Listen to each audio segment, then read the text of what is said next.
是这个吧？哎，算这个，就是这个，算这个。有两个小朋友的。我这里帮忙有点忙。他但是他用他的微信啊，他删掉了，他连回收账给我删了。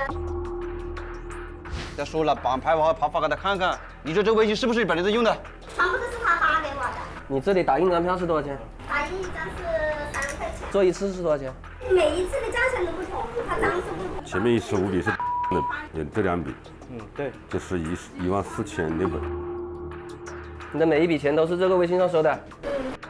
我们经过现场的搜查，发现他还没来得及消费的假票排版以及聊天记录，通过现场突审，打破了他的心理防线，他的态度也从极不配合到配合，有了一个较大的转变。发了图片以后，然后你怎么操作？把它印制成假票。就发了很多模板给我，然后我就再打开他那个模板，他就这样子放在这里就可以了。拍吧。打印出来，然后就裁剪。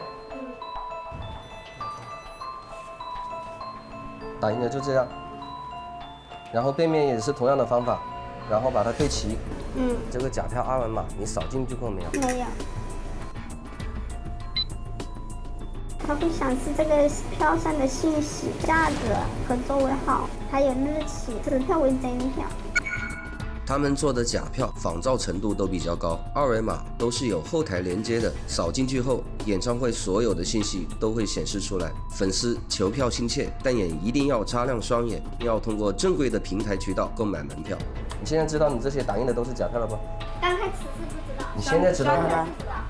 这个性子这么厉害，完全没想到，我都无法面对我2个仔现在。